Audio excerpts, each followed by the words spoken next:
ప్రభును రక్షకుడైన యేసుక్రీస్తు వారి అతి శ్రేష్టమైన నామమున ఈ అనుదిన జీవం అనే కార్యక్రమానికి మిమ్మల్ని ప్రేమతో ఆహ్వానిస్తున్నాను.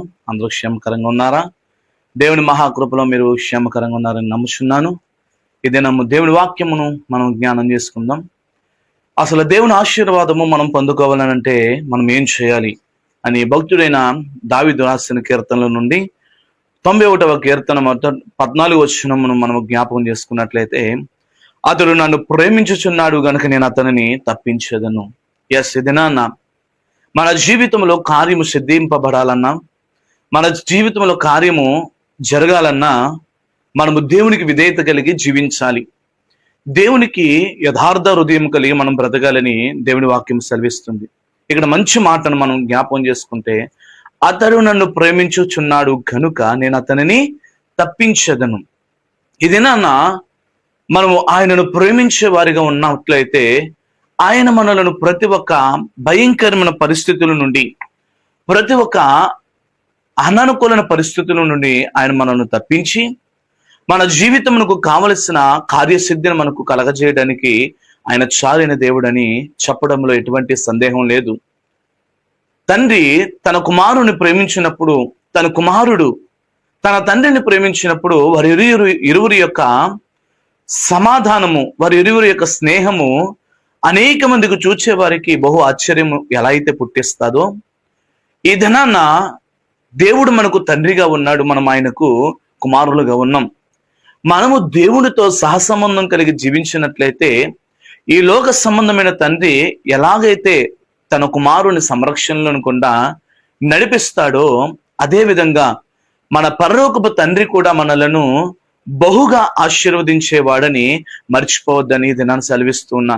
రెండో మాట కూడా మనం జ్ఞాపకం చేసుకున్నట్లయితే, అతడు నా నామమును ఎరిగిన వాడు గనుక నేను అతనిని ఘనపరచదను. ఆయనను మనము ఎరిగి జీవించాలి. ఇది నా అనేక మంది బ్రతుకులలో ఘనత లేకపోవడానికి, అనేక మంది జీవితాలలో వారి యొక్క జీవితాలు స్థిరపరచబడలేకపోవడానికి గల కారణాలు మనము ఆలోచన చేసుకున్నట్లయితే, యేసు ప్రభు ఎద్దుకు వస్తూ ఉన్నారు కానీ ఆయనను ఎరిగి జీవించలేకపోతూ ఉన్నారు, ఆయనను ఎరిగి బ్రతకలేకపోతూ ఉన్నారు.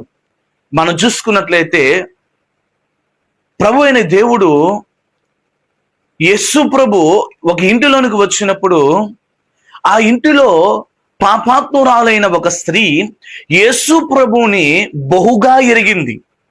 ఆ తల్లి యేసు ప్రభుని బహుగా ఎరిగి యేసు ప్రభుకు చేయవలసిన సత్క్రియలన్నీ కూడా ఆ విలువలేని, ఎన్నికలేని ఆ పాపాత్మురాలైన స్త్రీ చేస్తూ వస్తూ ఉన్నప్పుడు యేసు ప్రభును పిలుచుకున్న ఆ యజమానుడు ఆశ్చర్యపోతూ ఉన్నాడు, ఆలోచనలోనికి వెళ్ళిపోయాడు. ఇది నాన్న మనం యేసు ప్రభుని మన జీవితంలోనికి ఆహ్వానిస్తూ ఉన్నాం కానీ ఆయనకు విధేయత కలిగి జీవించలేకపోతూ ఉన్నాం, యథార్థత కలిగి జీవించలేకపోతూ ఉన్నాం. యేసు ప్రభు యందు మనం చేయవలసిన సత్క్రియలను మనం విడిచిపెడుతూ ఉన్నాం. అందుకే మనము మన జీవితాలు ఘనపరచబడలేకపోతూ ఉన్నాయి.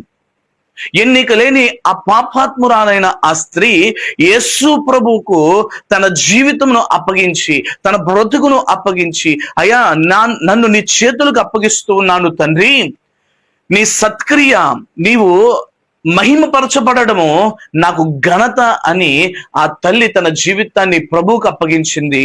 ప్రభు ఆమెను అనేకుల గనుల ఎదుట ఘనపరచడం మనం చూడగలుగుతూ ఉన్నాం. ఇది నాన్న నువ్వు ఎన్నికలేని వాడివైనా, ఎన్నికలో ఉన్నవాడివైనా, యోగ్యత కలిగిన వాడివైనా, అనర్హమైన స్థితిలో నువ్వు ఉన్నా, మన జీవితాలలో మన జీవితం స్థిరపరచబడాలంటే మొట్టమొదటిగా మనం చేయవలసింది ఆయన నామమును ఎరిగి జీవించాలి. ఆయన నామమును ఎరిగి జీవించే వాడు ఉన్నతమైన స్థితిలోనికి వెళతాడని ప్రభు లేఖనాలు సెలవిస్తున్నాయి. మూడో మాటను మనం జ్ఞాపకం చేసుకున్నట్లయితే, అతడు నాకు మొర్రపెట్టగా నేను అతనికి ఉత్తరమిచ్చేదను.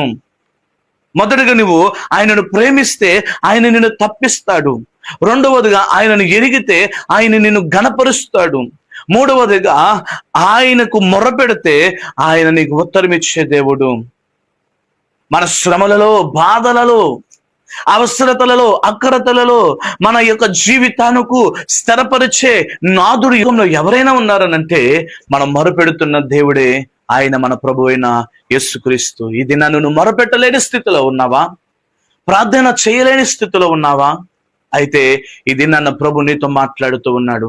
ఆయన కృపను పొందుకోవాలంటే ప్రార్థన చాలా ప్రాముఖ్యమైనది. మనం ఇంకో మాట చూసుకున్నట్లయితే, అతన్ని విడిపించి అతను గొప్ప చేసేదను, అతనికి దీర్ఘాయునిచ్చి అతనిని తప్పించేదను. ఆయన మనలను విడిపించి, ఆయన శిలువ త్యాగము మనలను నిరీక్షణను కలగజేసింది. ఆయన శిలువ త్యాగం మన జీవితానికి సమాధానమును కలగజేసింది. ఆయన శిలువ త్యాగము మనలను ప్రతి ఒక్క బంధకముల నుండి విడిపించింది. మనలను పరిశుద్ధులను గాను, పవిత్రులను గాను, మనము ఒక మంచి ఫ్రీ బోర్డుగా మారడానికి ఆయన కృప చూపించాడు.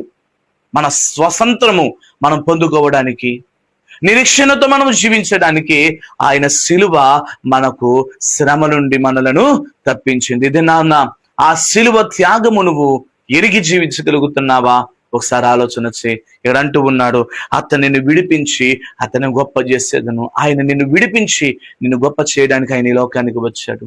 ఇంకెంతకాలము అదే బంధకాలలో కొట్టుమిట్టులు ఆడుతూ ఉంటావు, అదే శ్రమలలో కొట్టుమిట్టులు ఆడుతూ ఉంటావు, అదే దుఃఖంలో కొట్టుమిట్టులు ఆడుతూ ఉంటావు, అదే అదే అదే పనికి మాలిన జీవితాన్ని కలిగి జీవించగలుగుతావు. ఒకసారి ఆలోచన చేయి. ప్రభు నీతో మాట్లాడుతూ ఉన్నాడు.